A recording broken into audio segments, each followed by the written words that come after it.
Galaxy News Hour live. पर्यटकका लागि मुख्य आकर्षणको केन्द्र मानिने फेवाताल किनार अतिक्रमण हुन थालेको आज होइन, झन्डै 50 वर्ष अघिदेखि नै हो।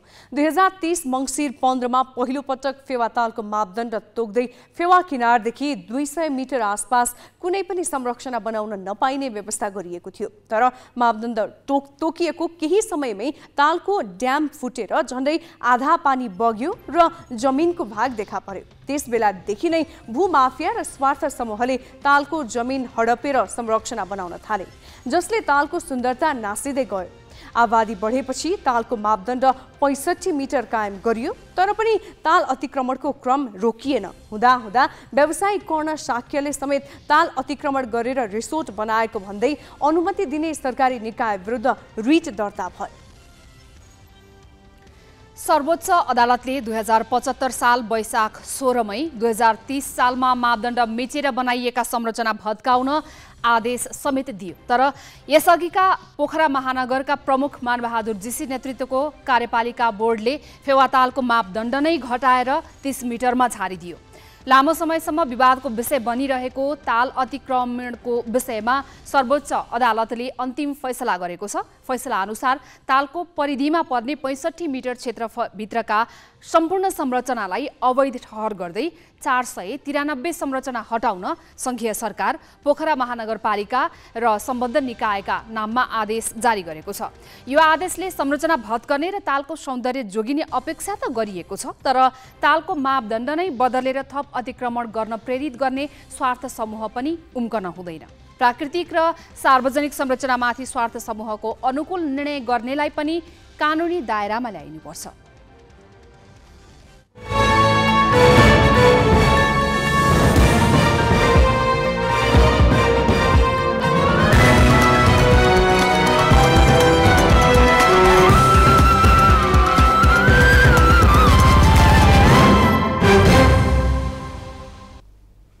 नमस्कार, यो हो गैलेक्सी न्यूज आवर। अब हेडलाइन्स।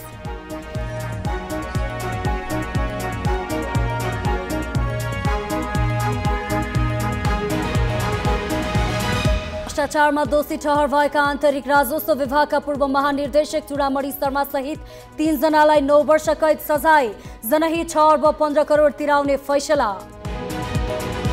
संसदका काम कारबाही लथालिङ्ग, एउटै विषयमा सभामुखद्वारा फरक रुलिङ, मन्त्रीहरूद्वारा जवाफ दिन आनाकानी, पर्यटन मन्त्री किरातीले सदनलाई नै झुक्क्याए। सुदूरपश्चिमका आन्तरिक मामिला मन्त्री पृथ्वी बहादुर सिंहको जीप दुर्घटनामा मृत्यु, सिंहकी पत्नी र भाउजूको पनि ज्यान गयो, चालक र अङ्गरक्षक गम्भीर घाइते।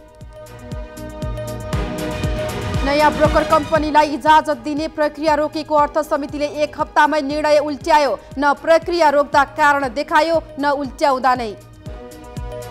र विश्वकप ग्लोबल छनौटमा नेपालको पहिलो जित, अमेरिका 6 विकेटले पराजित, भीमले बनाए अभिजित 77 रन, करणले लिए 4 विकेट।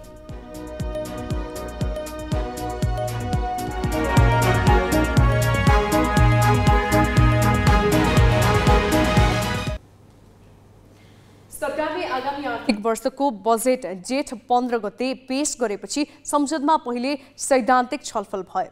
एक सातादेखि मन्त्रालयगत बजेटमाथि छलफल भइरहेको छ। छलफल जारी रहँदा संसदमा गाई जात्रा देखिएको छ। सामान्यतया संसदीय अभ्यासमा सरकारले पेश गरेको बजेटमाथि संसदमा छलफल हुँदा सत्ता पक्षका सांसदले बचाउ गर्ने चलन छ। विरोध गर्नु प्रतिपक्षको धर्म नै हो। विपक्षी दलले 1 रुपियाँ भने पनि घटाइ पाऊँ भन्दै संशोधन हाल्ने प्रचलन छ।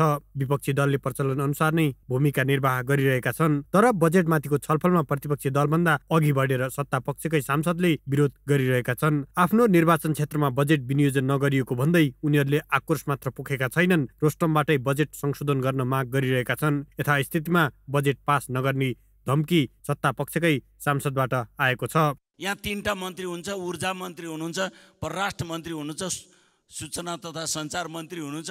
उहाँहरूलाई नै त्यहाँ भन्नुहुन्न, यहाँ बाहिर लगेपछि यो बजेटप्रति तपाईँलाई सन्तुष्टि छ भने मलाई पनि छैन भन्नुहुन्छ। यही हो, शब्द यही हो। यहाँसम्म कि प्रधानमन्त्रीलाई गएर सोध्यौँ भने मलाई पनि चित्त बुझाएको छैन भन्नुहुन्छ। अर्थमन्त्रीलाई बोलाएर सोध्यो भने उहाँले नि भन्नुहुन्छ मलाई पनि चित्त बुझाएको छैन। बनायो कसले त? कसले पठाइदिया हो यो? त्यसो हुनाले यसको उत्तर यसै पटकको संसदमा यो बजेट पारित गर्नुभन्दा पूर्व यसको उत्तर खोजेर मात्रै टुङ्गो गर्नुपर्छ, अन्यथा यो बजेट पास हुँदैन। सरकारमा अहिले नेपाली काङ्ग्रेस, माओवादी केन्द्र, जनता समाजवादी, नेकपा एकीकृत समाजवादी र नागरिक उन्मुक्ति पार्टी छन्। बजेट बनाउने काम गरेका अर्थमन्त्री प्रकाश शरण महत नेपाली काङ्ग्रेसका हुन्। उनी मात्र होइन, अन्य मन्त्री पनि यतिखेर सत्तापक्षकै सांसदको तारो बनिरहेका छन्। संसदीय अभ्यासमा सत्तापक्षका सांसदले नै मन्त्रीमाथि निरन्तर प्रहार गर्नुलाई स्वाभाविक मानिएको छैन। यसअघि कुनै वर्ष पनि बजेट संशोधन भएको इतिहास छैन। यो जानकारी हुँदाहुँदै सत्तापक्षका सांसदले आफूहरूलाई उसिनेर सरकारको आलोचनामा उत्रिँदा प्रतिपक्षी दलका सांसदले टेबल ठटाएर साथ दिइरहेका छन्। त्यसो त संसदको गाईजात्रामा मन्त्रीहरूले पनि मलजल गरिरहेका छन्। उदाहरणको रूपमा मंगलबारको प्रतिनिधि सभा बैठकमा सीता गुरुङको व्यवहारलाई लिन सकिन्छ। शहरी विकास मन्त्रालयको कार्यक्रम र बजेट समावेश पुस्तिकामा लुम्बिनी प्रदेशको नाम समावेश नभएको विषयमा एमाले प्रश्न उठायो। त्यसपछि सभामुख देवराज घिमिरेले यस विषयमा जवाफ दिन मन्त्री गुरुङलाई समय दिए। प्रतिपक्षी दलको प्रश्नको उत्तर दिनु मन्त्री गुरुङको जिम्मेवारी भित्रै पर्छ। उनका लागि स्पष्ट पार्ने मौका समेत हो। तर उनले सभामुखलाई आफू नबोल्ने संकेत गरिन्। शहरी विकास मन्त्रालयसँग सम्बन्धित विषयमा के भएको हो र के भन्न चाहनुहुन्छ, म शहरी विकास मन्त्रीज्यूलाई रोस्टममा आएर आफ्नो कुराहरू राख्न यदि बोल्न चाहनुहुन्छ भने म समय दिन्छु।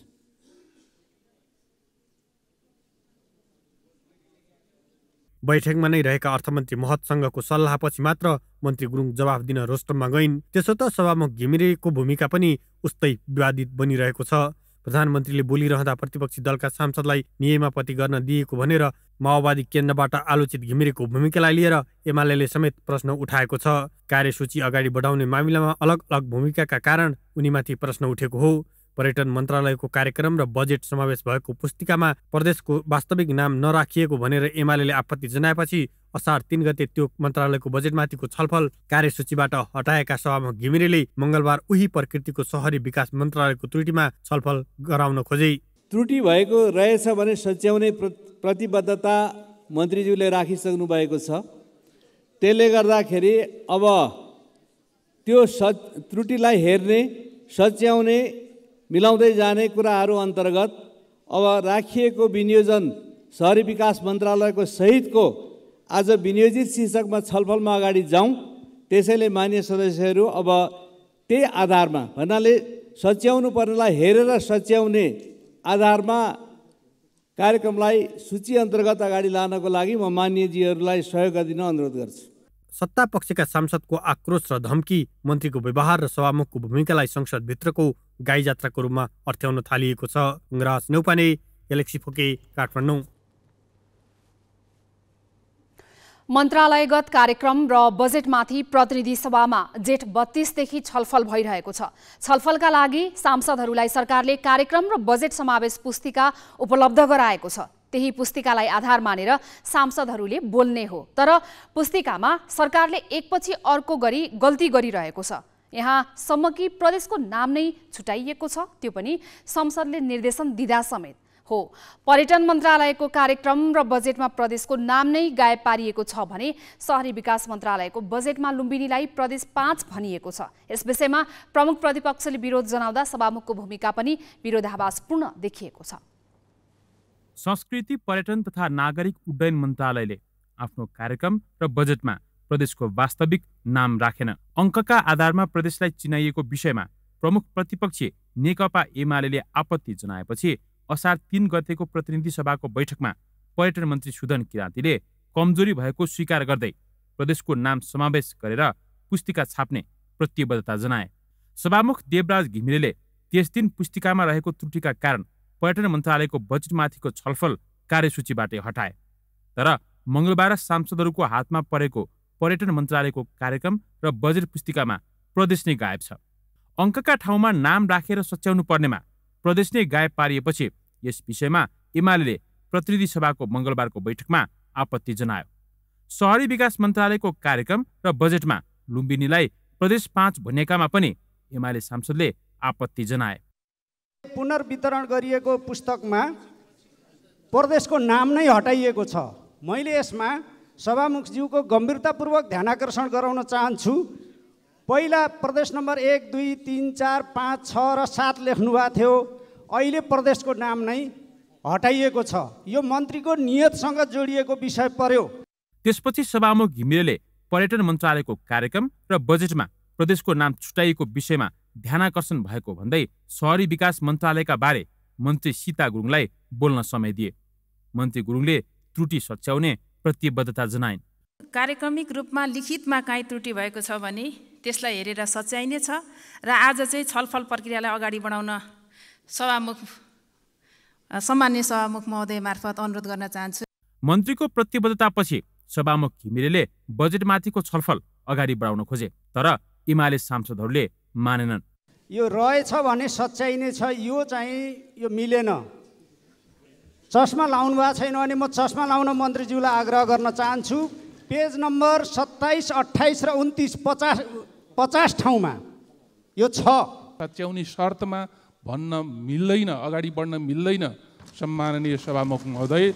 तसर्थ मेरो अनुरोध छ कि माननीय मन्त्रीजीले यसलाई विधिसम्मत बनाएर संविधान कानुन सम्मत बनाएर यो पुस्तक पुनर्वितरण गर्नुपर्छ र मात्रै छलफल अगाडि बढ्छ। एमाले छलफल अगाडि बढाउनै नमानेपछि नेपाली कांग्रेसका मुख्य सचेतक रमेश लेखकले सरकारका तर्फबाट नहुनुपर्ने गल्ती भएको बताए। तर सभामुखले रुलिङ गरिसकेको विषयलाई लिएर छलफल अगाडि बढाउन नदिँदा त्यसले गलत नजिर बस्न सक्नेतर्फ लेखकले एमालेको ध्यानाकर्षण गराए। सभामुखले रुलिङ गरिसकेपछि पनि चाहिँ त हामी फेरि सभामुखलाई आफू अनुकूलको रुलिङ नगराउँदासम्म नमान्ने ठाउँमा गयौँ भने फेरि यो हाउस अर्कैतिर जान्छ है। यतातिर मैले बडो आग्रहपूर्वक मैले चाहिँ त प्रतिपक्षको पनि ध्यान आकर्षण गराएँ। एमाले भने सभामुखको रुलिङमाथि नै प्रश्न उठायो।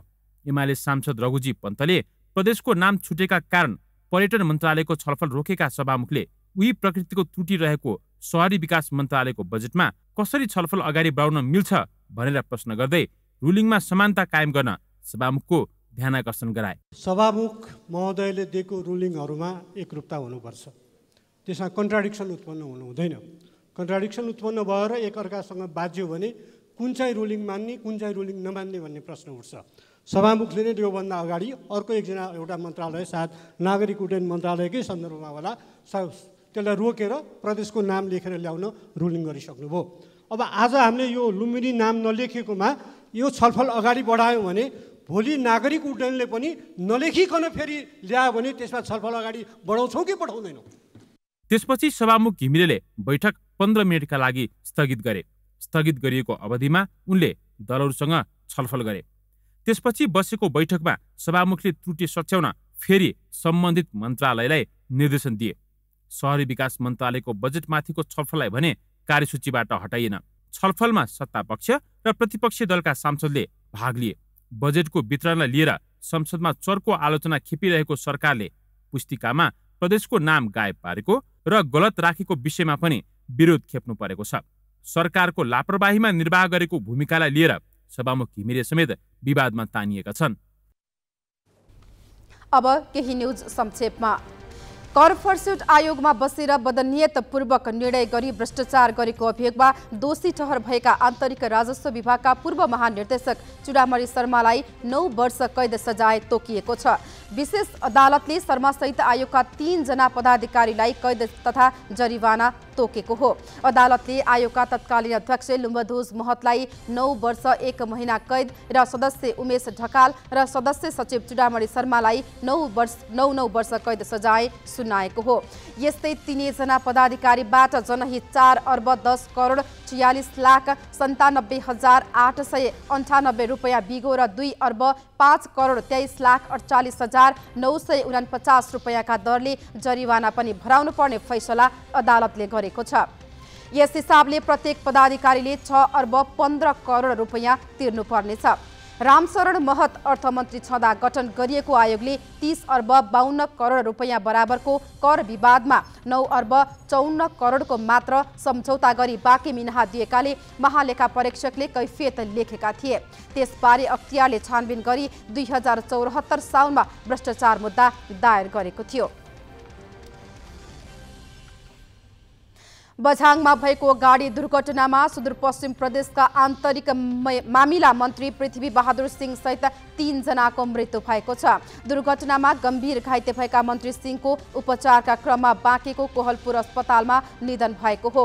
उनलाई हेलिकप्टर मार्फत नेपालगञ्ज ल्याइएको थियो। मृत्यु हुने अमृता सिंह मन्त्री सिंहकी पत्नी र जयादेवी भाउजू हुन्। उनीहरूको भने बझाङको केदारसिंह गाउँपालिका स्थित देउरा प्राथमिक स्वास्थ्य केन्द्रमा मृत्यु भएको बझाङका प्रहरी नायब उपरीक्षक जागेश्वर भण्डारीले जानकारी दिए। मन्त्रीका सुरक्षा गार्ड सहायक प्रहरी हवलदार दीपक भण्डारी र गाडी चालक धर्मराज जोशीको कोहलपुर अस्पतालमा उपचार भइरहेको छ। मन्त्री सिंह चढेको गाडी डडेलधुराबाट चैनपुर जाने क्रममा आज दिउँसो 2 बजेतिर केदारसिंह गाउँपालिकाको धारछडा भन्ने ठाउँमा सडकबाट करिब 50 मिटर तल कालङ्गा खोला किनारमा खसेको थियो।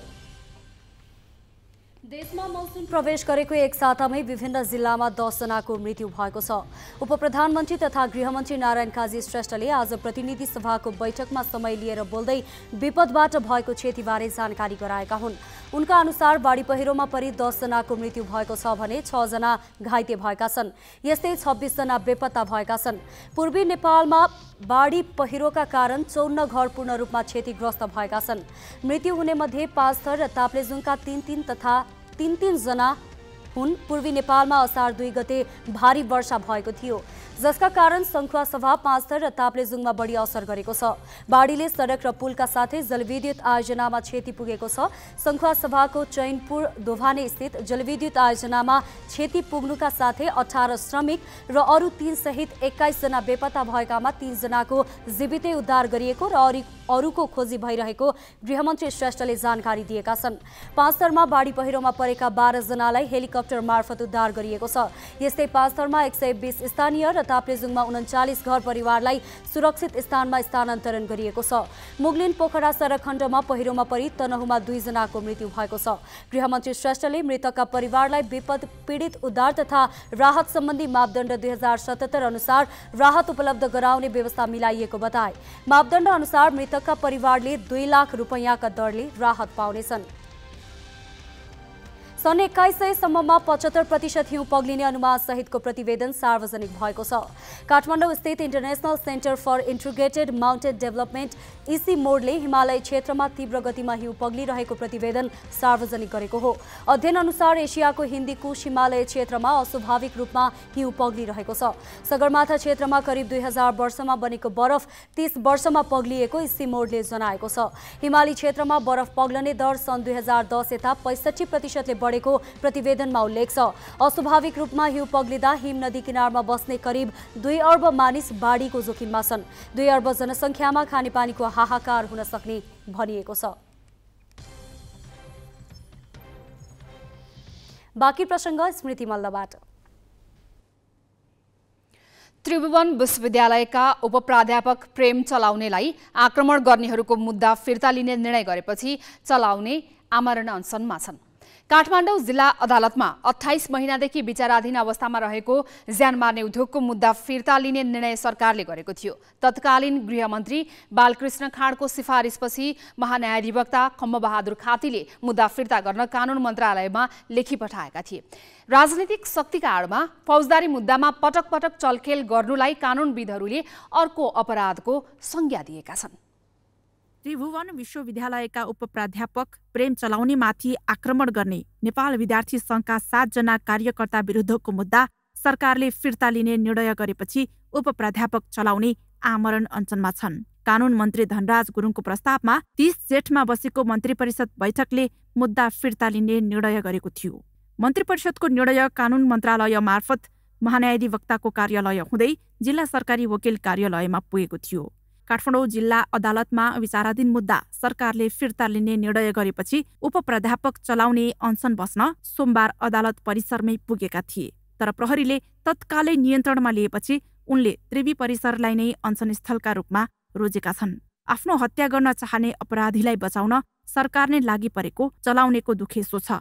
एउटा बटम लाइन के हो भने सरकारले जसरी स्वेच्छाचारी ढङ्गले यो मुद्दा चाहिँ फिर्ता लियो, त्यो मुद्दा फिर्ताको डिसिजन तुरुन्त खारेज गर्नुपर्छ र सरकारले चाहिँ आफ्नो गल्ती रियलाइजेसन गर्नुपर्छ। यो स्वतन्त्र न्यायालयमाथि हस्तक्षेप हुन्छ भन्ने कुरा चाहिँ सरकारले रियलाइजेसन गर्नुपर्छ।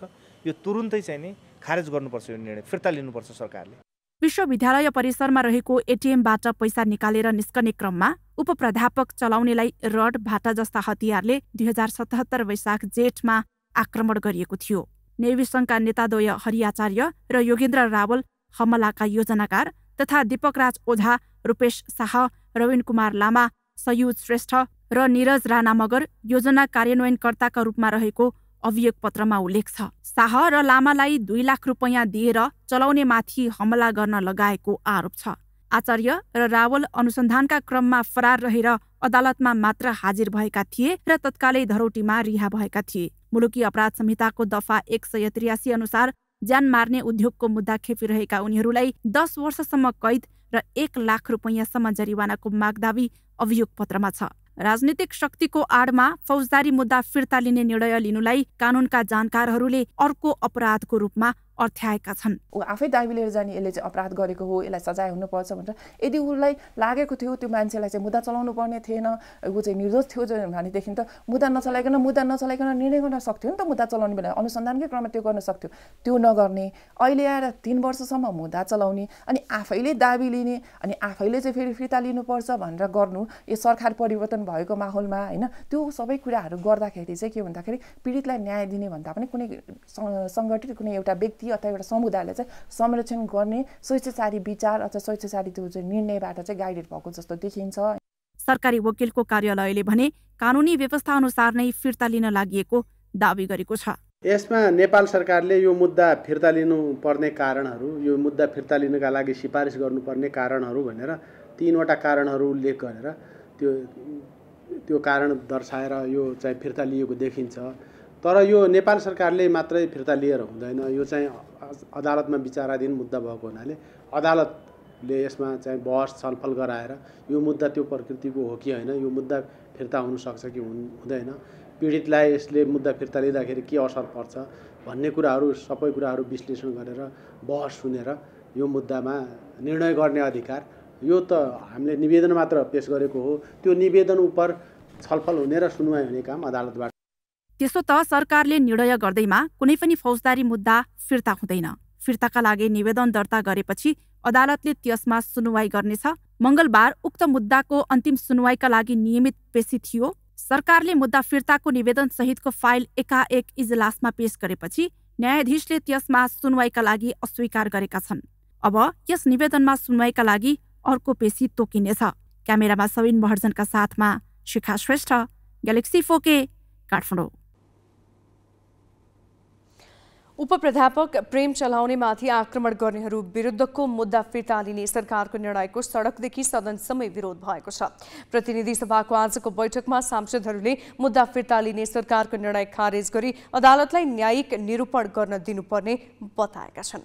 माननीय सभामुख महोदय, त्रिभुवन विश्वविद्यालयका उपप्राध्यापक प्रेम चलाउनेलाई 2077 साल असोज 20 गते सांघातिक हमला गरी मरणासन्न अवस्थामा पुर्याउने अभियुक्तहरूलाई मुलुकी अपराध संहिताको दफा 183 को कसुर लगाइएको थियो। यो कसुर गर्नेलाई 10 वर्षसम्म कैद हुने गर्दछ।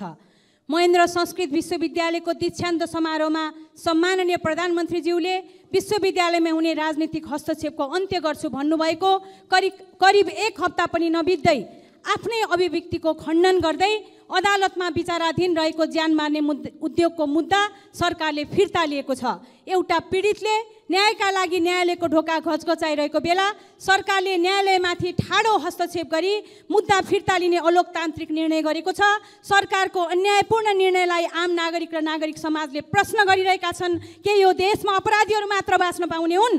होइन भने सरकारले गरेको उक्त निर्णय तुरुन्त फिर्ता लिन सम्माननीय सभामुख मार्फत सरकारसँग माग गर्दछु। धन्यवाद। सम्माननीय सभामुख महोदय, 2077 साल असोज 20 गते त्रिभुवन विश्वविद्यालय समाजशास्त्रका प्रोफेसर आफ्नो एटिएममा भएको पैसा झिक्न जान्छन् र तत्समयमा नेवीसँग निकट केही विद्यार्थीहरूले उक्त प्राध्यापकलाई फलामको रडले मरणासन्न हुने गरी कुट्छन्। 3 वर्षसम्म ती प्राध्यापक धेरै ठाउँमा जान्छन् न्याय माग्नलाई, भौतारेर हिँड्छन् र अहिले अन्ततः गत जेठ 30 गते सरकारको मन्त्री परिषदले उक्त मुद्दा फिर्ता लिने निर्णय गर्छ। सम्मान्य सभामुख महोदय, हामी कुनै बेला इतिहासमा नेपाललाई शान्ति क्षेत्र भन्थ्यौँ। आज कमसेकम विश्वविद्यालयहरू शान्ति क्षेत्र हुन् भन्ने हाम्रो अवधारणागत बुझाइ हो।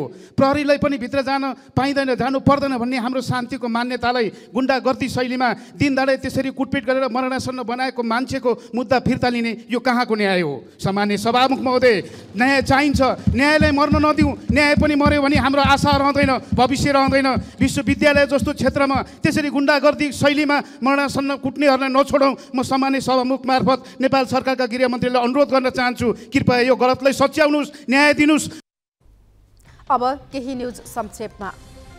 काठमाडौँ महानगरपालिकाले निजी विद्यालयमा छात्रवृत्ति पाउने विद्यार्थीको संख्या सार्वजनिक गरेको छ। महानगर प्रमुख बालेन्द्र शाहले सामाजिक सञ्जाल फेसबुक मार्फत नगरभित्रका 504 मध्ये 465 निजी विद्यालयले छात्रवृत्ति पाउने विद्यार्थीको विवरण बुझाएको उल्लेख गरेका छन्। उनका अनुसार 13,000 विद्यार्थीले छात्रवृत्ति पाएका छन्। निजी विद्यालयले 10% विद्यार्थीलाई छात्रवृत्ति दिनुपर्ने कानुनी व्यवस्था छ। महानगर प्रमुख शाहले छात्रवृत्तिको विवरण बुझाउन बाँकी रहेका विद्यालयलाई 1 लाख रुपैयाँ जरिवाना तिराएर एक पटक मौका दिने र त्यो मौकामा पनि नबुझाए सञ्चालकको अनुमति नै रद्द गर्ने चेतावनी दिएका छन्। ग्रामीण सडक सञ्जाल सुधार आयोजना झापामा कार्यरत आयोजना व्यवस्थापक हुतराज चौहान, इन्जिनियर रविन्द्र कुमार शर्मा सहित 3 कर्मचारीलाई अख्तियार दुरुपयोग अनुसन्धान आयोगको टोलीले घुस रकम सहित रङ्गे हात पक्राउ गरेको छ। सडक निर्माण कार्यको अन्तिम बिल भुक्तानीका लागि अग्रिम घुस लिएको अख्तियारको दावी छ।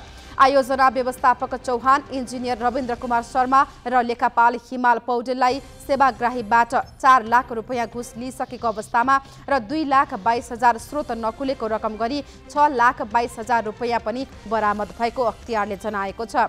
आयोजना कार्यान्वयन इकाइको झापा स्थित कार्यालय परिसरबाट उनीहरूलाई नियन्त्रणमा लिई थप अनुसन्धान भइरहेको अख्तियार प्रवक्ता भोला दाहालले जानकारी दिएका छन्। टाइटानिक जहाजको भग्नावशेष हेर्न गएका पर्यटक बोकेको पनडुब्बी एटलान्टिक महासागरमा बेपत्ता भएको छ। एटलान्टिक महासागरमा पर्यटकलाई टाइटानिकको भग्नावशेष देखाउन प्रयोग गर्ने गरिएको पनडुब्बी अमेरिका र क्यानाडाको पूर्वी तटबाट बेपत्ता भएको हो। न्यूफाउन्डल्यान्डको तटबाट 700 किलोमिटर टाढा बेपत्ता भएको टाइटन सब नाम गरेको पनडुब्बीमा 1 जना चालक सहित 5 जना यात्रु छन्।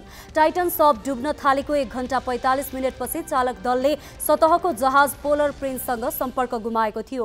टाइटन सबमा पाकिस्तानी व्यापारी शाहजादा दाउद र उनका छोरा सुलेमानका साथै 58 वर्षीय बेलायती अरबपति व्यापारी तथा अनुसन्धानकर्ता हमिस हार्डिङ रहेको बताइएको छ। अमेरिकी कोस्ट गार्डले पानीको सतहमा पनडुब्बीको खोजी गर्न 2वटा C-130 हर्कुलस विमान पठाएको छ भने पानीमुनि फ्रिक्वेन्सीबाट पनडुब्बीको खोजी भइरहेको छ। अमेरिकी कोस्ट गार्डका अनुसार पनडुब्बीमा 70 देखि 96 घण्टासम्म पुग्ने अक्सिजन रहेको छ, जसका कारण जतिसक्दो छिटो पनडुब्बीको खोजी गर्नुपर्ने उद्धारमा खटिएका अधिकारीहरूले बताएका छन्। टाइटानिक जहाजको भग्नावशेष समुद्रको सतहबाट 3,800 मिटरको गहिराईमा छ। यो भग्नावशेष क्यानाडाको तटबाट करिब 600 किलोमिटर टाढा छ।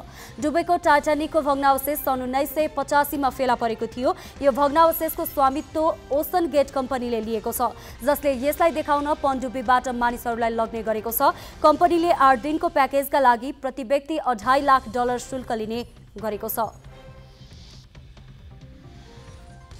बाँकी प्रसङ्ग सोनी कार्यालयबाट।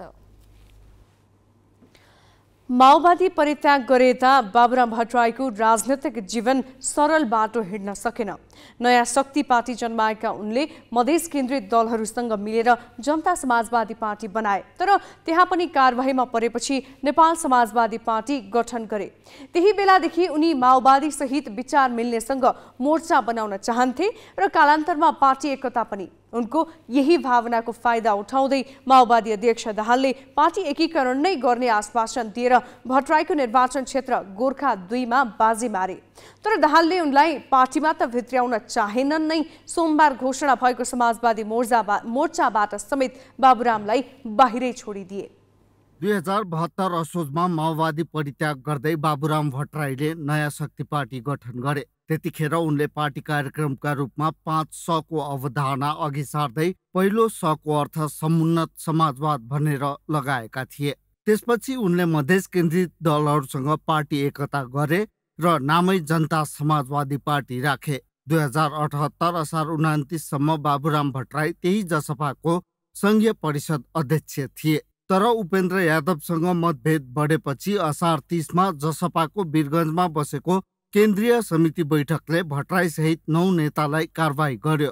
त्यसपछि भट्टराईले असार 31 मा नेपाल समाजवादी पार्टी नेसपा घोषणा गरे। नेसपा गठन गरेपछि उनी माओवादी सहित पूर्व माओवादी घटकसँग एकता गर्ने गरी खटिएका थिए। विचार मिल्नेसँग मोर्चा बनाउन खोज्ने उनको रणनीति भविष्यमा एकता नै गर्ने थियो। तर मोर्चा घोषणा त भयो, मोर्चाका पहलकर्ता भट्टराई आफै हटाएनन्। मोर्चामा नहटाएपछि सामाजिक सञ्जाल मार्फत उनले मोर्चामाथि यसरी कटाक्ष गरेका छन्।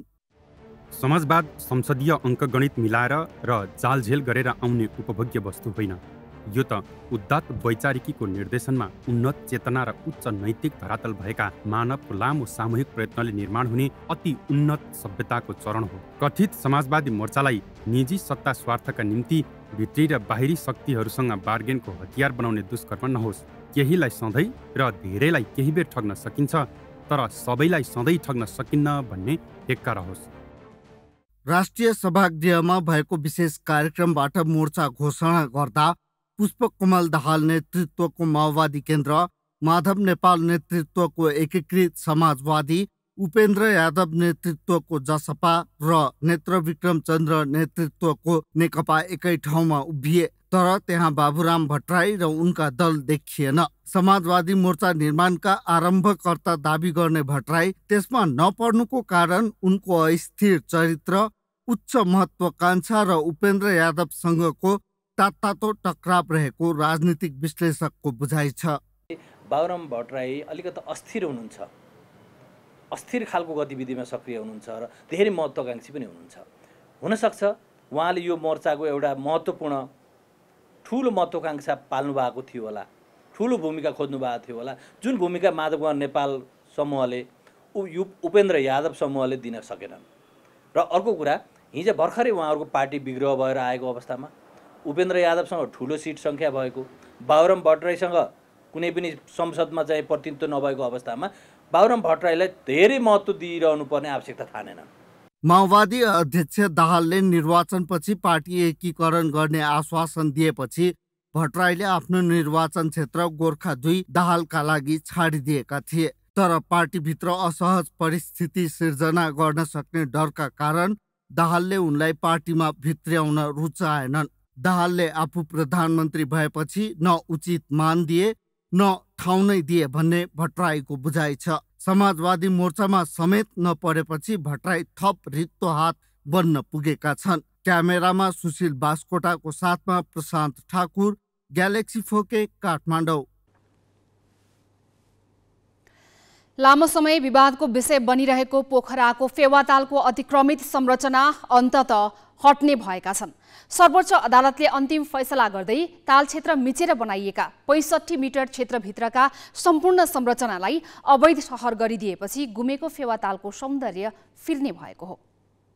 पोखराको मुख्य पर्यटकीय आकर्षणको केन्द्र रहेको फेवातालमाथि 2030 सालदेखि अतिक्रमणले तीव्रता पाएको थियो। फेवातालको आसपासको जमिन मिचेर संरचना बढाउने होड नै चलेपछि यसको अस्तित्व सङ्कटमा पर्ने भन्दै बचाउका लागि नागरिक तहबाटै पहल पनि थालियो। स्थानीय सरकार बनेपछि पहुँचवालाले कब्जा जमाएको क्षेत्र हट्ला भनेका पोखरेलले अन्ततः निराश हुनु पर्यो। यस अघिका मेयर मानबहादुर जीसीले त फेवा किनाराको मापदण्डलाई 65 बाट 30 मिटरमा झारिदिए। यसबारे अदालतमा मुद्दा परे पनि पहिलो पटक सर्वोच्च अदालतले 2075 साल वैशाखमा अतिक्रमित सबै संरचना हटाउन आदेश दिएको थियो। तर उक्त आदेश भने कार्यान्वयन भएको थिएन। पछिल्लो पटक सर्वोच्चले फेवातालको पुरानै मापदण्ड कायम गर्दै त्यसभित्रको 1200 रोपनी क्षेत्रभित्र बनेका 493 संरचना भत्काउन नेपाल सरकार, पोखरा महानगरपालिका र सम्बन्धित निकायका नाममा आदेश जारी गरेपछि भने महानगरले फैसला अक्षरशः पालना गर्ने प्रतिक्रिया दिएको छ। अनुमति नलिकन बनेका जति पनि संरचनाहरू छन् त्यसलाई चाहिँ हटाउनुपर्छ र त्यसका लागि चाहिँ हामी आदेश आएपछि सम्बन्धित सबैसँग राय सल्लाह परामर्श गरिकन यसलाई चाहिँ हामी खाली गर्छौँ, हटाउँछौँ। त्यो हाम्रो चाहिँ गर्नै पर्ने कामभित्र छ र यसमा हामी दृढ छौँ। महानगरपालिकाले फेवाताल सिमसार क्षेत्र पुरेर बनाइएका 270 भन्दा बढी घडेरी संरचना भत्काइसकेको जनाएको छ। पामे क्षेत्रमा कानुन विपरीत घर बनाउने उद्देश्यले बनाइएका सम्पूर्ण संरचना भत्काइएको महानगरले जनाएको हो। पछिल्लो 1 वर्ष यता मात्रै फेवाताल सिरानको सिमसार क्षेत्र पुरेर करिब 400 रोपनी भन्दा बढी घडेरी निर्माण भएका थिए। स्थानीयका अनुसार हाल देखिएको फेवातालको क्षेत्रफल पहिलो भन्दा झण्डै आधाले घटेको हो। मैले देख्दाखेरि एकदम ठुलो अति राम्रो के स्वच्छ एकदम सफा अति राम्रो ठुलो एकदम खेतहरू पनि सबै उस भयो थियो। अझ त खेतहरू पनि खने आँखा लाएर सब पुरियो। पहिलाको र अहिलेमा त कति फरक छ कति फरक छैन। 2030 मङ्सिर 15 मा पहिलो पटक फेवातालको मापदण्ड तोकिएको थियो, जस अनुसार फेवा किनारादेखि 200 मिटर आसपास कुनै पनि संरचना बनाउन नपाइने उल्लेख छ। यो मापदण्ड तोकिएको केही समयपछि तालको ड्याम फुटेर झण्डै आधा पानी बाहिर गएपछि भने पानीले ढाकेको जमिनको भाग देखा पर्यो र विभिन्न स्वार्थ समूहले झण्डै आधा बनेको तालको जमिन हडपेर विभिन्न संरचना बनाउन थालेका थिए। पोखरा महानगरपालिकाका अनुसार फेवातालको क्षेत्रफल 11,255 रोपनी रहेको छ। ग्यालेक्सी फोकेका लागि पोखराबाट बिन्दु परियारको रिपोर्ट।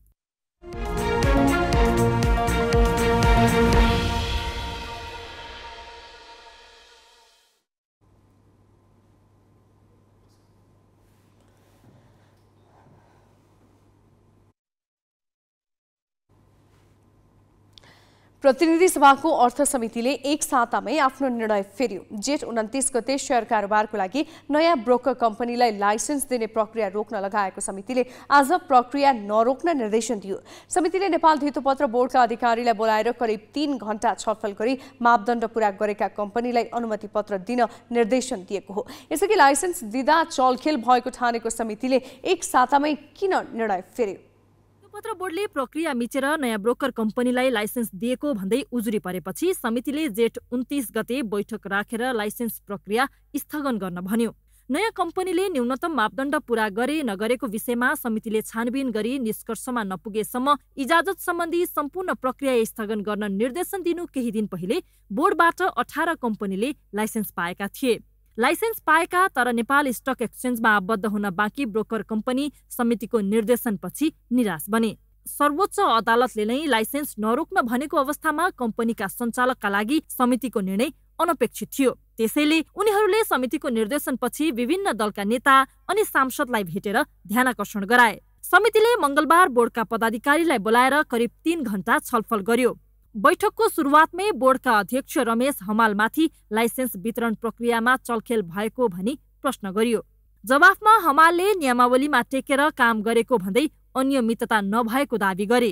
उनले गलत मनसाय राखेर काम गरेको ठहरिए कारबाही भोग्न तयार रहेको सम्म भने। अर्थ समितिबाट निर्देशन आयो भनेर हामी रोक्दाखेरि त हामी नै हामीले बनाएको नियमको परिपालन नगर्ने ठाउँमा हुन्छौँ। भोलि कोर्टमा हामीलाई बोलेर हामीलाई ड्राइभर सक्छ तपाईँले आफ्नो नियमावली आफैले पालना गर्नु भएर भनेर। त्यही भएर पनि हामीले अर्थ समितिको निर्देशन चाहिँ त्यतिखेर यो किन आयो भन्ने कुरा चाहिँ अध्ययन भाषण गर्ने भने हामीले त समय पालना गर्ने हाम्रो दायित्व हो। तर हाम्रो प्रक्रियामा कहीँ गल्ती कमजोरी भएको छैन। हामी गल्ती कमजोरी हुनु पनि दिँदैनौँ। गल्ती भएको छ भने हामीलाई कारवाही गर्ने निकाय पनि छँदैछ नेपालमा। त्यसको त्यो कारवाही गर्न हामी तयार छौँ। बोर्डले 43 वटा नयाँ ब्रोकर कम्पनीलाई आशय पत्र दिइसकेको छ। समितिले यस विषयमा बुझ्न चाहेपछि बोर्डले जेठ 12 मा जानकारी सहितको पत्र पठायो। त्यतिखेर 7 नयाँ कम्पनीले लाइसेन्स पाइसकेका थिए। त्यसपछि थप 11 कम्पनीले लाइसेन्स पाए। समितिका सदस्यहरूले यसरी लाइसेन्स दिनुलाई चलखेल भएको छैन भनेर मान्न सकिँदैन भने। ब्रोकर लाइसेन्सको वितरणको सन्दर्भमा पुराना जतिले पाए त्यतिले मात्रै सीमित गर्नुपर्छ, नयाँलाई दिनै हुँदैन भनेर जाने कुरा सैद्धान्तिक रूपमै यो कुरा बैठक छ। यो कसैले पनि यो कुरा स्वीकार्न सक्दैन। हामीले ओपन इन्ट्री ओपन एक्जिटको कुरामा किन नजाने? कोही क्वालिफाइड छ, तोकिएका मापदण्डहरू पुरा गरेर कोही आउँछ भने त्यो चाहिँ उसलाई प्रदान गर्ने कुरामा चाहिँ किन ढिला गर्ने? तपाईँहरूले आफूले तय गर्नुभएको मापदण्ड तपाईँहरूले आफूले वितरण गर्नुभएको लाइसेन्स त्यो बिचमा तारतम्य छ कि छैन? किन यो क्वेसन उठ्यो भन्ने कुरा चाहिँ प्रश्न हुनुपर्छ। यदि छ भने त ठिकै छ, छैन भने यसको पनि जाँचबुझ चाहिँ हुन आवश्यक देखिन्छ। ब्रोकर लाइसेन्सका लागि न्यूनतम 20 करोड चुक्ता पुँजी चाहिने बोर्डको मापदण्ड छ। केही सांसदले नयाँ लाइसेन्सका लागि बढाइएको पुँजीको मापदण्डमा आपत्ति जनाए। मार्जिन एकदम हाई नै हो, सिन्डिकेट नै हो। यसलाई भन्नु पर्दाखेरि सिन्डिकेट टाइपकै हो। मापदण्ड पुर्याएर सम्पूर्ण अनुशासित गराएर र यो मार्जिन चाहिँ हाई मार्जिन हो भने यो प्रत्यक्ष रूपमा यो चाहिँ सिन्डिकेट नै हो भन्ने देखिन्छ। त्यसो हुँदाखेरि यसलाई हाम्रो भनाइमा फ्लेक्जिबल भन्दा पनि एउटा मापदण्ड अनुशासन डिसिप्लिनमै राख्नुपर्छ सेयर मार्केटलाई। केही सांसदले शेयर बजारलाई स्वचालित र चलायमान बनाउन योग्यता भएका र प्रक्रिया पूरा गर्ने कम्पनीले जुनसुकै समयमा लाइसेन्स पाउनु पर्नेमा जोड दिए। अहिले लाइसेन्स दिइहाल्ने 11 जना 7 जना 18 जना या अरूलाई दिइहाल्ने, तर बाँकीलाई 3 वर्षपछि लाइसेन्स दिने जुन सिन्डिकेटको तयारी गरिएको छ बेठिक कुरा छ। यसलाई करेक्सन गर्नुपर्छ।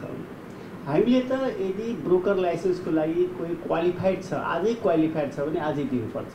पूर्व अर्थमन्त्री समेत रहेका समितिका सदस्यद्वय ज्ञानेन्द्र बहादुर कार्की र विष्णु पौडेलले बोर्डको मापदण्ड राम्रो भए पनि कार्यान्वयनको पक्षमा शंका गर्ने ठाउँ रहेको भन्दै पारदर्शिता अपनाउन सुझाव दिए। बोर्डका काम कारबाहीहरू कानुन सम्मत हुन्, सम्पूर्ण रूपमा कानुन सम्मत हुन्। यसका काम कारबाहीहरू स्वच्छ प्रतिस्पर्धामा आधारित होस्, पारदर्शिता पूर्ण पारदर्शिता अवलम्बन गरियोस् र स्वच्छता कायम गरियोस्। सर्वोच्चमा पनि यो विषय पुगिसकेको र सर्वोच्चले पनि यो विषयलाई अगाडि जान भनिसकेको अवस्थामा म सभापतिजी मार्फत धितोपत्र बोर्डलाई आग्रह गर्न चाहन्छु। मेरो यो विचार पनि हो, कानुन सम्बद्ध तरिकाले पारदर्शी ढङ्गले तपाईँ जवाफदेही हुनुहुन्छ। दिनेलाई दिनु भएन, नदिनेलाई दिनुभयो, योग्यता नपुगेकालाई दिनुभयो भनेदेखि त्यसको जवाफदेहिता हाम्रो समिति हुँदैन। सांसदहरूको प्रश्नमा अध्यक्ष हमालले पुनः प्रतिरक्षात्मक जवाफ दिए। लाइसेन्स रोक्न एक साता अघि दिएको निर्देशनप्रति समितिभित्रै असन्तुष्टि देखियो, जसका कारण समितिले यसअघि आफैले दिएको निर्देशन फेर्यो। उसले मापदण्ड पूरा गरेर आवेदन दिएका कम्पनीलाई लाइसेन्स दिन भन्यो। समितिको मिति 2080 जेठ 29 गतेको निर्णयबाट स्थगन गरिएको धितोपत्र दलाल तथा धितोपत्र व्यापारिक इजाजत प्रक्रिया सुचारू गर्न अर्थ मन्त्रालय मार्फत नेपाल धितोपत्र बोर्ड र नेपाल स्टक एक्सचेन्जलाई निर्देशन दिए। अब दोस्रो निर्णयमा धितोपत्र दलाल तथा धितोपत्र व्यापारीलाई अनुमति पत्र दिँदा मापदण्ड पुगेको विषयमा अनुमति पत्र दिने, निकायलाई सतर्क हुन अर्थ मन्त्रालय मार्फत धितोपत्र बोर्ड र नेपाल स्टक एक्सचेन्जलाई निर्देशन दिने। अहिले ब्रोकर कम्पनीको संख्या 68 छ। आशय पत्र पाएका थप 25 कम्पनीलाई 2 महिनाभित्र लाइसेन्स दिने बोर्डको तयारी छ। क्यामेरामा साधुराम लामिछानेका साथमा सृजना घिमिरे, ग्यालेक्सी 4K, काठमाडौँ। आर्थिक सङ्कटमा फसेपछि श्रीलङ्काले सेनाको संख्या 3 लाखभन्दा धेरै घटाएर एकै वर्षमा 1,35,000मा झार्ने निर्णय गर्यो। अहिले भारतले पनि थिएटर कमान्ड र अग्निपथ जस्ता योजना अघि सारेर सैन्य संख्या कटौतीको उपाय अपनाइरहेको छ। जर्मनी, फ्रान्स, इटली, स्पेनदेखि अमेरिका र बेलायत जस्ता देशले 30 वर्ष अघिको तुलनामा व्यापक मात्रामा सेना कटौती गरिसकेका छन्।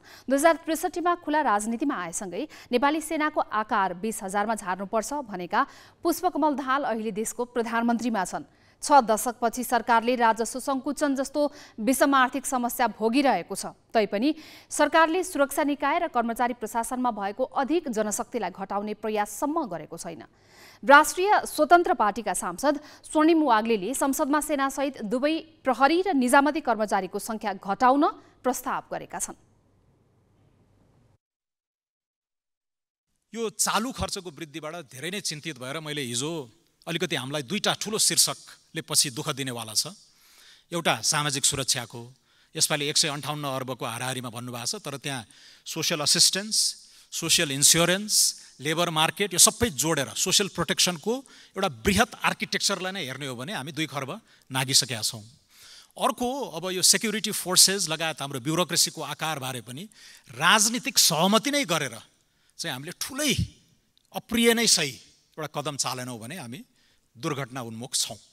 मैले हिजो नेपाली सेनाका प्रमुखलाई गएर भेटेँ, किनकि बाहिर मैले पनि यो मुद्दा उठाएको थिएँ, तर उहाँकै मुखबाट मैले सुन्न चाहेँ के छ सुधारका योजनाहरू र उहाँबाट सुन्दाखेरि चाहिँ अलिक फरक ढङ्गले पनि यो डिस्कोर्सलाई हामी अगाडि लानुपर्छ जस्तो बुझेँ।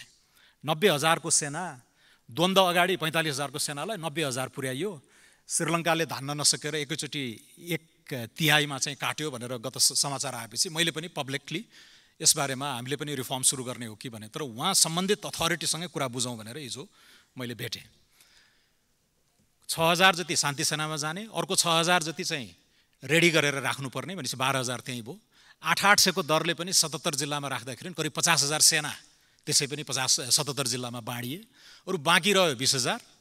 20,000 मा 8,000 जति त्यो ट्रेनिङ गरेर भाग्दा रहेछन्, ट्रेनिङ चाहिँ हुने तर सेनामा सामेल नहुने, र अर्को बाँकी 20,000ले करिब 35-40 वटा रणनीतिक महत्त्वका आयोजनाहरू, विस्फोटक पदार्थहरू सम्मिलित हुने प्रोजेक्टहरूमा हुँदा रहेछन्। भनेपछि सेनाको आफ्नो तर्क पनि सुनियो। यता सशस्त्रपट्टिको बोर्डरमा सेना नजाने भए हुनाले उनीहरूको पनि आफ्नै तर्क छ, बोर्डर सेक्युरिटी, भाइटल इन्स्टलेसनहरूमा हामी चाहिन्छ भन्ने भयो। अब सिभिलियन प्रहरीको त महत्त्व यसै पनि भइहाल्यो, तर यो एकीकृत ढङ्गले एकअर्कासँग चाहिँ वार्ता सघन रूपले भएको छैन। त्यो फेसिलिटेट गरिदिनुपर्ने राजनीतिक नेतृत्वले यो छुनै हुन्न भनेर बसिराखेको छ। त्यसैले बाहिरबाट संवेदनशील मानिए पनि गएर एउटा कन्स्ट्रक्टिभ डायलग गऱ्यौँ भने यसमा पनि एउटा वे आउट निस्कन्छ र सुधारका बाटाहरू सुरक्षा निकायहरूबाट पनि आउँछ। ब्युरोक्रेसीमा पनि त्यस्तै छ, ब्युरोक्रेसीमा चलाउन अलि सजिलो हुन्छ। प्रशासनिक सुधार आयोगका रिपोर्टहरूलाई कार्यान्वयन गर्दै जाने भनिएको छ। यसपालि पनि धेरैचोटि भन्यौँ हामीले 5-20 वटा चाहिँ नोमिनल इम्प्याक्ट पार्ने खालका सिम्बोलिक साङ्केतिक महत्त्वका केही खारेजी गर्ने गाभ्ने कुराहरू लिएर आइएको छ।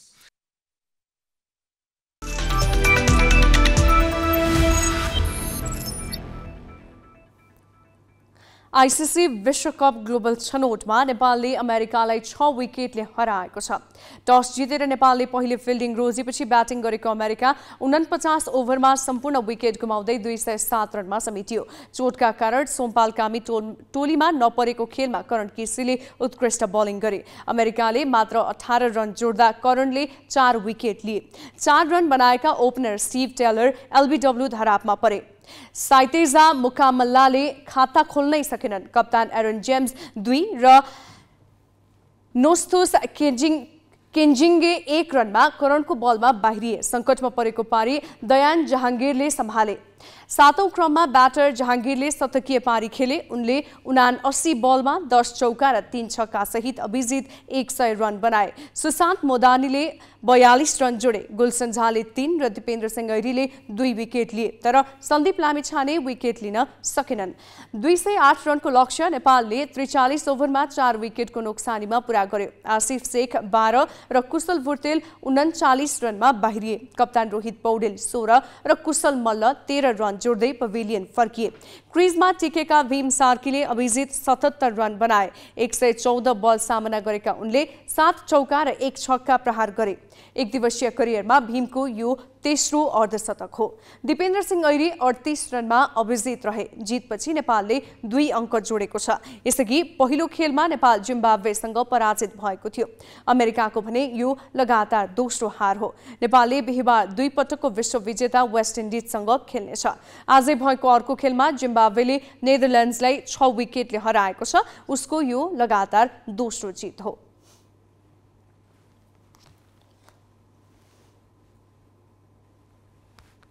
नेपाली राष्ट्रिय क्रिकेट टोलीका प्रमुख बलर सन्दीप लामिछाने एक दिवसीय क्रिकेटमा पहिलो पटक लगातार 2 खेलमा विकेटविहीन बनेका छन्। जारी आइसिसी विश्वकप ग्लोबल छनौटमा सन्दीप जिम्बाब्वे र अमेरिका विरुद्धको खेलमा विकेटविहीन बनेका हुन्। जिम्बाब्वे विरुद्ध 10 ओभरमा 77 रन खर्चेर विकेटविहीन बनेका सन्दीपले आज अमेरिका विरुद्धको खेलमा पनि विकेट लिन सकेनन्। 10 ओभरमा 58 रन खर्चेका उनी नेपालका लागि महँगा बलर बने। सन्दीप 45 एक दिवसीय खेल खेल्दा पहिलो पटक लगातार 2 खेलमा विकेटविहीन बनेका हुन्। उनले एक दिवसीय करियरमा चौथो पटक विकेट लिन नसकेका हुन्। यसअघि त्रिवी मैदानमा भएको विश्वकप लिग 2 अन्तर्गत त्रिकोणात्मक श्रृङ्खलामा उनी ओमान विरुद्धको 2 खेलमा विकेटविहीन भएका थिए। सन्दीपको नाममा 45 एक दिवसीय खेलमा 104 विकेट छ। सर्वाधिक छिटो 100 विकेट पूरा गर्ने कीर्तिमान उनको नाममा छ। उनले 42 खेलमा 100 विकेट पूरा गरेका थिए। 14औं संस्करणको साफ च्याम्पियनसिप भोलिदेखि भारतमा हुँदैछ। दक्षिण एसियाली राष्ट्रका लागि साफ सर्वाधिक ठूलो फुटबल प्रतियोगिता हो। प्रतियोगिता यो पटक नेपाल, भारत, बंगलादेश, पाकिस्तान, भुटान र मालदिप्ससँग दक्षिण एसिया बाहिरका कुवेत र लेबनानले पनि प्रतिस्पर्धा गर्दैछन्। कुवेत र लेबनान आमन्त्रित देश हुन्। फिफाको प्रतिबन्धका कारण श्रीलङ्का प्रतियोगिता खेल्ने देशको सूचीमा भने छैन। अहिलेसम्म एकपटक पनि साफको उपाधि जित्न नसकेको नेपालले भोलि कुवेतसँग खेल्दै प्रतियोगिताको सुरुवात गर्नेछ। गत संस्करणको साफमा नेपाल फाइनलमा पुगेको थियो, जसका कारण नेपाललाई यसपटक प्रतियोगिताको दावेदार मानिनुपर्ने हो। तर नेपाली टोलीले उपाधिमा दाबी गर्ने गरी तयारी नै गरेको छैन। नेपाल कमजोर टोलीको रूपमा भारत पुगेको छ। लयमा रहेका खेलाडीको विदेश पलायनले नेपाली टोली कमजोर देखिएको छ। त्यही कमजोर टोलीले पनि तयारी धेरै समय गर्न पाएन। ए डिभिजन लिगले तयारी प्रभावित बन्यो। जेठ अन्तिम साता लिग सकिए लगतै नेपाली टोली फिलिपिन्स गयो। मैत्रीपूर्ण खेलमा फिलिपिन्ससँग नेपाल पराजित भयो। प्रशिक्षक भिन्सेन्जो अल्बर्टो एन्नेस स्वयं नै त्यति आशावादी छैनन्। We have a short time to prepare this international tournament in India. We have been with the team 3 months and a half right now. I feel my player day by day, and I hope to get my international experience as a coach and international experience also from the new generation of Nepal. We have many debutants in this tournament, and I hope to perform as well. And it's so important for us to be part of this tournament. टोलीमा युवा खेलाडीको बाहुल्यता छ। League सकिए लगतै साफ च्याम्पियनशिपका लागि तयार हुनु परेको टोलीमा इन्जुरीको समस्या पनि उस्तै छ। च्याम्पियनशिपमा नेपाल ग्रुप अफ डेथमा छ। नेपालले पहिलो खेलमा सामना गर्ने कुवेत बलियो प्रतिद्वन्दी हो। यसअघि नेपाल र कुवेत 9 पटक आम्ने सामने भएका छन्। तीमध्ये 8 खेल कुवेतले जितेको र 1 खेलमा नेपालले बराबरी नतिजा निकालेको तथ्याङ्क छ। 9 खेलमा कुवेतले नेपाल विरुद्ध 14 गोल गर्दा नेपालले मात्र 2 गोल गरेको छ। पछिल्लो पटक सन् 2022 मा खेलेको खेलमा नेपाल 1-4 गोल अन्तरले कुवेतसँग पराजित भएको थियो। यो तथ्याङ्कले पनि कुवेतलाई हराउन सहज देखिँदैन। So I believe that we can also face in this group stage Kuwait. We have possibility to play versus Kuwait in the first game. It will be amazing opponent with international coach and with international player, and let's see what can be happen. I want to see the reaction of my player. I'm also new in this competition, and it will be a good experience for me. I mean, just 3 months and a half with the Nepal national team, and myself. I don't have so much experience. I'm 38. I don't have so much experience as national team coach. So I believe I must develop also myself in this tournament. It's a great opportunity also for myself. कमजोर तयारी र नयाँ खेलाडीको बाहुल्यता त छँदैछ। प्रशिक्षक एनएससँग पनि यसअघि राष्ट्रिय टोली सम्हालेको अनुभव छैन। यो अवस्थामा बुधबार अपराह्न 3:45 बजे हुने कुवेतसँगको खेलमा नेपाल दबावमा हुने ठानिएको छ। गत संस्करणमा फाइनलमा पुगे पनि यसपटक नेपाललाई समूह चरण पार गर्नै कठिन हुने ठानिएको छ। हामी ग्यालेक्सी न्यूज आवरको अन्त्यमा छौं। जाँदै हेडलाइन्स।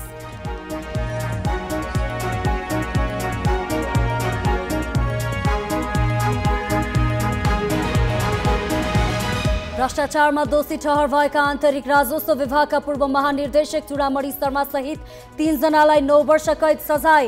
जनहित 6 अर्ब 15 करोड तिराउने फैसला। संसदका काम कारबाही लथालिङ्ग। एउटै विषयमा सभामुखद्वारा फरक रुलिङ। मन्त्रीहरूद्वारा जवाफ दिन आनाकानी। पर्यटन मन्त्री किरातीले सदनलाई नै झुक्क्याए। सुदूरपश्चिमका आन्तरिक मामिला मन्त्री पृथ्वी बहादुर सिंहको जीप दुर्घटनामा मृत्यु। सिंहकी पत्नी र भाउजूको पनि ज्यान गयो। चालक र अङ्गरक्षक गम्भीर घाइते। नयाँ ब्रोकर कम्पनीलाई इजाजत दिने प्रक्रिया रोकेको अर्थ समितिले 1 हप्तामै निर्णय उल्ट्यायो। न प्रक्रिया रोक्दा कारण देखायो, न उल्ट्याउँदा नै। र विश्वकप ग्लोबल छनौटमा नेपालको पहिलो जित। अमेरिका 6 विकेटले पराजित। भीमले बनाए अभिजित 77 रन। करणले लिए 4 wicket.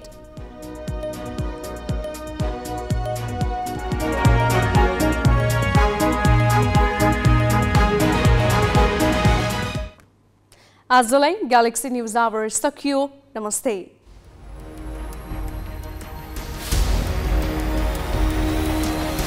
This is Galaxy News Hour Live.